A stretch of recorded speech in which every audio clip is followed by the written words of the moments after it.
How's it going? My name is Derek Sakatanko. My motor learning sport is learning how to string a lacrosse head. This right here is a lacrosse head. Here we have our mesh. And this is a sidewall stringing spool. This will all be used to basically string up this lacrosse head. I have never strung one up. It's the first time, so it won't be great. Here's my buddy Dylan Hampel, who will be assisting me on how to string a lacrosse head and basically give me the tools and knowledge that I need to string this baby up. So here we go. First, I'm going to pull the mesh, basically get it open enough that will fit around the lacrosse head.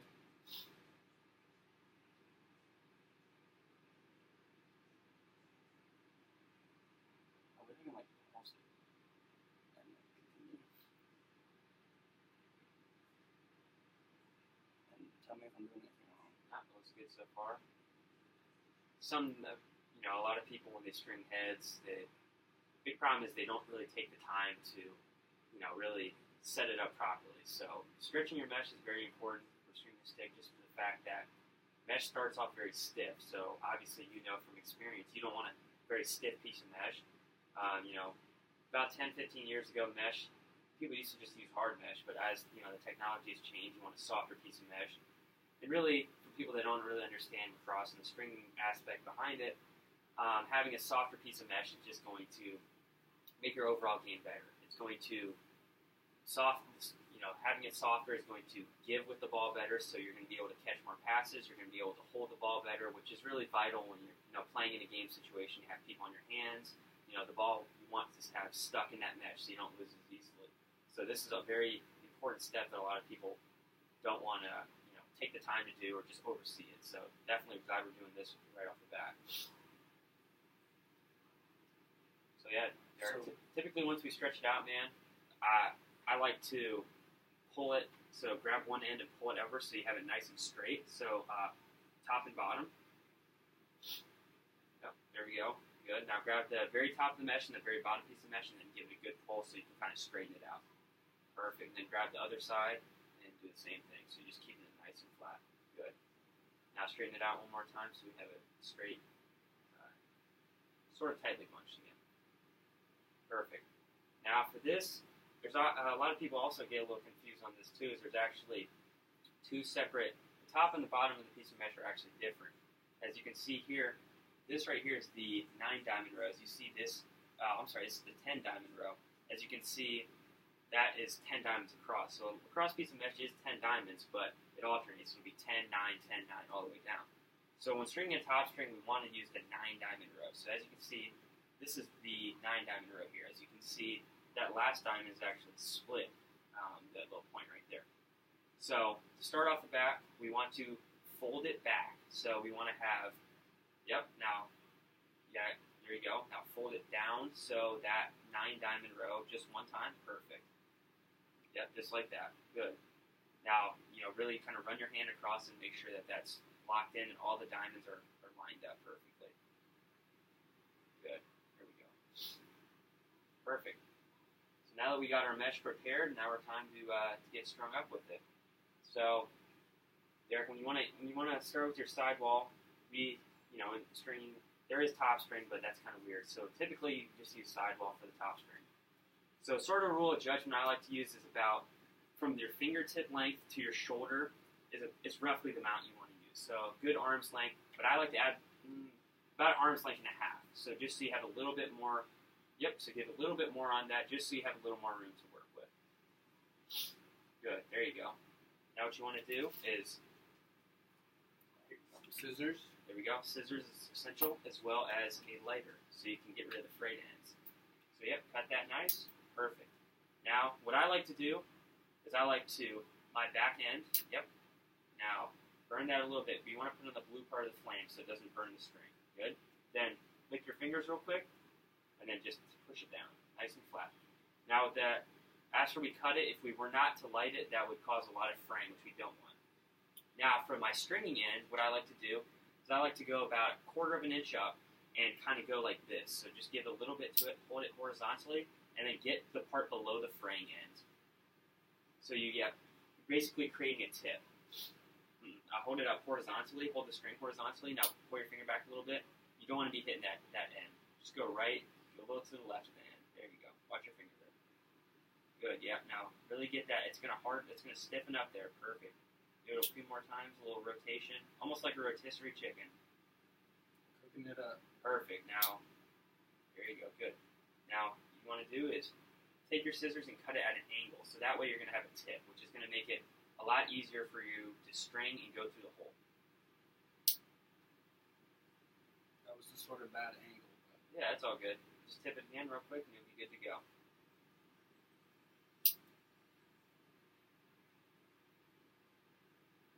Perfect. Yep, now really kind of tip it. So twist it with your fingers so you have a nice tip on there. Good. So now just take a little mental note of what side we have tipped and what sides we don't. So the non-tip end, basically, very simple. You're just going to do a simple knot. However, I like to do a double knot. So take that. Yeah, give a little more on that. You don't want it super close. There we go. A little more. Want to leave about 6 inches on the end. Now go right back through that loop again. One more time. There you go. Perfect. Now pull tight and straighten that knot out. So push it down. There you go. Perfect. So now with that double knot, we have that set. So we have the sidewall string set. Now, so you can do a single knot, but oftentimes they'll fall through the hole, and you don't want that in the game. You don't want your string coming off and your stick not being useful. That way you have to be off the field. So we don't want that. So on this head in particular, we're probably going to go down to the second sidewall hole here to start our top string. You're going to want a channel, which a channel is a little bit complex to begin. So what we're going to do here, we don't even need. Yep. So go in through the back side of the second hole. Other way. So on the second hole, go. this way.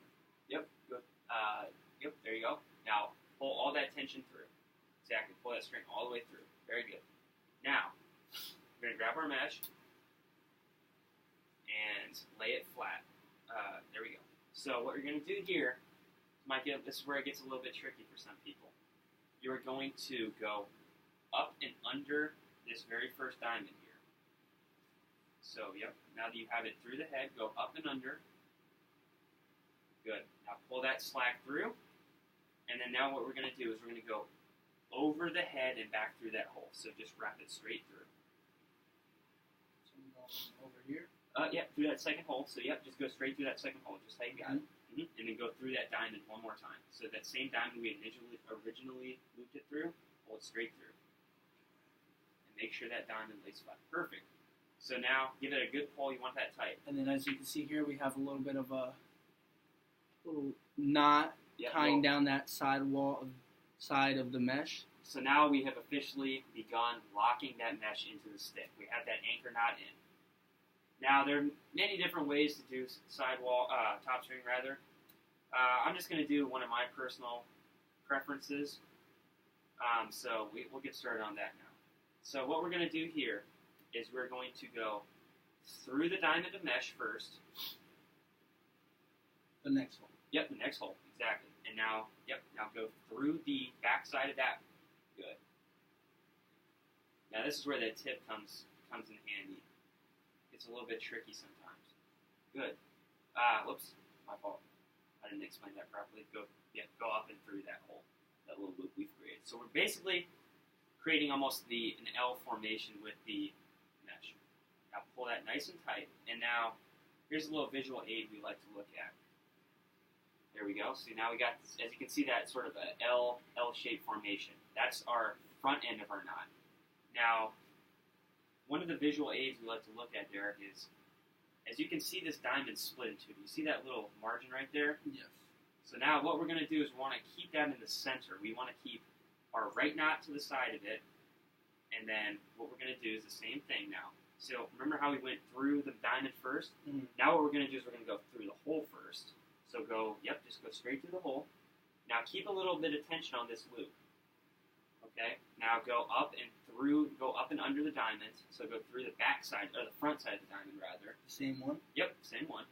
And pull it through this loop we created right here. So just pull it straight through. And there we go. So now, remember I was talking about that little visual aid we had here? Yes.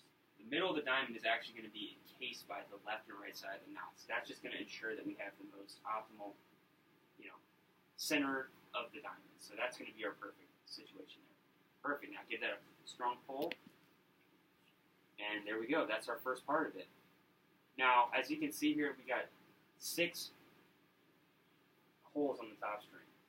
I personally like to do every hole. You can skip and just do one skip, one, and then carry on in that pattern. But to keep the diamonds locked in, I really prefer to have all the diamonds locked. So basically, we're just going to do the exact same thing on this next one. So go up and through the diamond first, and then through the back side, keep a little slack in that loop as we're going to go right back through that again. Yep, there we go. And then pull that nice and tight to really lock that in. Good. Now give it a little bit of you almost have to shimmy it to lock that in. There we go. Perfect.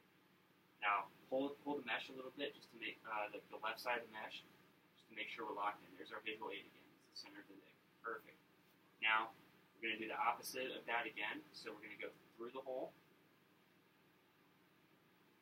and then keep some slack in that diamond. Exactly. Through the mesh. Get back through the mesh, up under that loop, and there we go. There's our second sidewall or top string. Perfect. We got the diamond even locked in there. So now we're going to repeat the exact same process on this third diamond here. After that, we will be halfway done with the top string, which for many people is one of the hardest things when it comes to stringing. Go back through that loop again.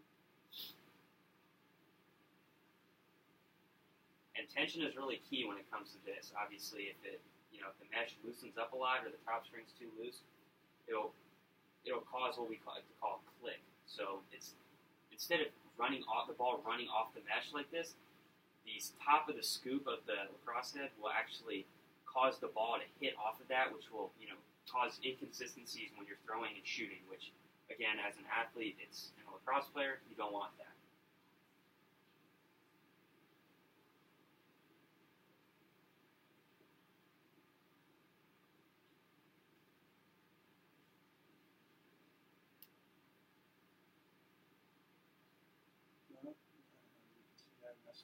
That's all good. There we go. It's just that it was a little bit of a tension issue there.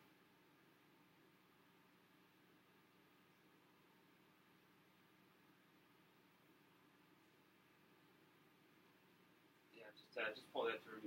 Just retry doing that. So what happened there is, again, another common mistake. We lost track of the center of the diamond here. So what happened is our tension's a little too loose, actually, on our first one. So let me take a look at it real quick. So as we see here, it's actually, this one's pulling a little bit too far over. We as you can see here, we skipped over that center point. This is our center point right here. Okay. So you really got to focus on staying locked in there. So now we're good. So that just a little minor adjustment to fix it. So now same thing, go up through the hole first. And then make sure you keep this flat. Yeah, I don't want any twist. There we go. Now pull straight through. There we go. So now we have that first side. Complete. Perfect. Now, what happens is here, now we're at a sort of a dilemma. We have our 3 diamonds locked in, but, well, actually 4, since we have our first diamond in. And this is a 9-diamond row, so we have an extra diamond we're going to have to split. Now, I'm going to tell you something, teach you something here about putting it on a rail. It's sort of a term we call when we string. So if we were to just do the next 4 diamonds, this diamond's going to be just floating there. So a way to fix that is to actually, so what we're going to do is we're going to go, take our string, go up above that diamond, okay? Now go through that little gap right there. Do you see that little gap? So yeah, pull it through first, straighten it up. Good. Now go down through this gap that I have in my fingers right here. You see that? So, now, here, let me show you. Right here, so what we're going to do is we're going to go, see how this is our center point, right? We're going to go down through that and then back up. So essentially what this created here is it's just going to hold this diamond out so it won't be sagging. See how it's connected to the head again? So now, back to what we were doing. So just go obviously up and through.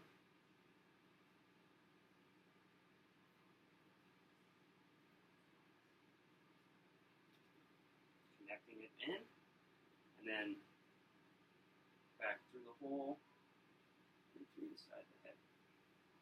So now we got just these last two diamonds. Same situation we were in, just as we were doing normal.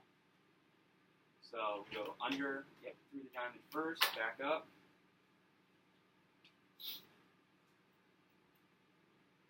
Back through that loop we created with the sidewall string. Making sure that we got to make sure that that diamond's centered right here. See, what happened is you went a little bit over, so pull that tension towards me in order to really straighten that out. Okay, good. Now leave it just about there. Perfect. Now go up through the hole. Again, making sure that that's straight. Perfect. Pull through. Nice. That's it right there.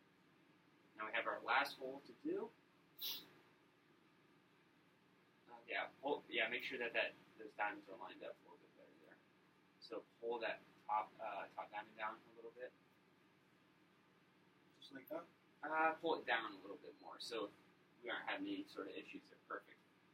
The two diamonds are lined up in the rows. Right through. And make sure that loops straight. Perfect. There you go. Make sure that tension's right in the middle. Perfect. And then through the middle. Under the diamonds. And through that little loop.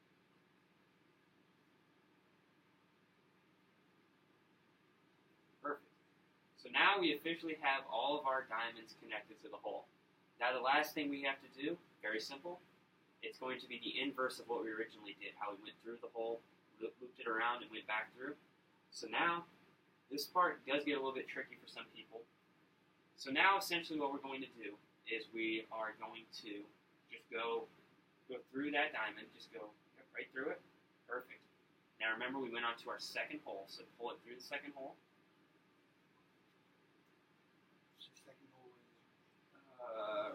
Right there. Pull it through. Now we want to leave a little bit of tension on there, or a little slack on it rather. Exactly. Now just go up, over. Up this way? Yep. Over. Yep. Go right on. Yep. There you go. And then go through the underside of it. And you're just making sure that diamond's laying flat right there. Perfect. And then, yep, there we go. Now we're gonna. There we go. Perfect. And simple, just doing a little two-knot, doubled up knot. Twist. Yep, two-knot twist. And basically just secure the other end of the mesh. Exactly, and making sure that knot is very tight. As you can see, it's not the best tied knot. Still a little bit of slack, but it's, pretty good. All takes practice, and here basically we are with the top string of the head. Completely finished. Pretty good for your first time, man. I'm definitely impressed. So, as it being the first video, this is what we were starting off with. We're not going to start off by doing the whole thing because each component basically is different. This side, you do it differently than you would as the top.